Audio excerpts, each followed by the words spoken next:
He was once the wisest mind in the kingdom. Now, he stood in chains, condemned to die by the very throne he once served. His name was Arel, once a royal advisor, now branded a traitor. 10 years ago, he had been exiled for a crime he didn't commit. He had accepted the punishment in silence, vanishing into the shadows of the realm. But rumors of his brilliance never died, and neither did the king's fear. Now, in the court of a proud and paranoid king, Arel was dragged back into the light, older, thinner, but with the same calm eyes that once outthought entire armies. The king, sitting atop a throne of marble and iron, looked down at him with cold amusement. 10 years in the dark, the king said. And yet your name lingers like a ghost. I should have you executed tonight. Arel lifted his head. His voice was steady. Then do it.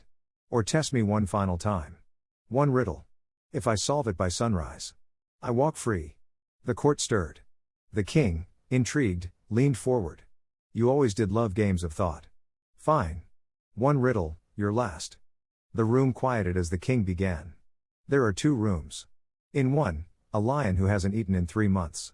In the other, 10 armed soldiers, loyal and trained to kill. You must enter one. If you survive, I let you go. Choose wrong. And you die. Arel listened without flinching. I will answer by dawn, he said, and was taken to a holding cell for the night. Inside the cold stone cell, Arel sat quietly, staring at the flickering flame of a candle. He didn't pace. He didn't panic. He thought. The riddle wasn't about bravery. It was about clarity. One room held soldiers, trained to attack. The other, a lion, described as unfed for 3 months. That was the key. Can a lion live 3 months without food? The answer formed slowly, like dawn breaking through fog. As the sun rose over the kingdom, Arel was brought back before the court. The king looked almost eager. Have you chosen? He asked.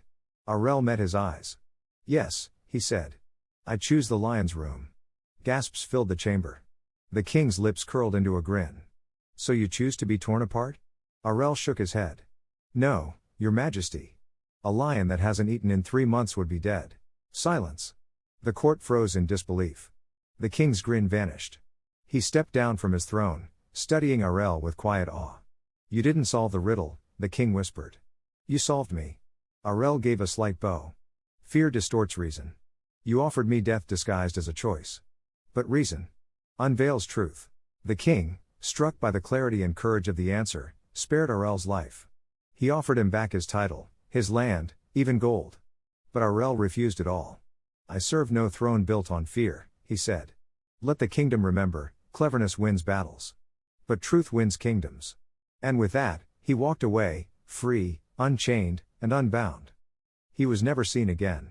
But the riddle remained, passed down for generations, retold in courts and classrooms alike. And though kings and scholars tried to create harder riddles, none could match the one that made a ruler doubt his own judgment. They called it the prisoner's mind game.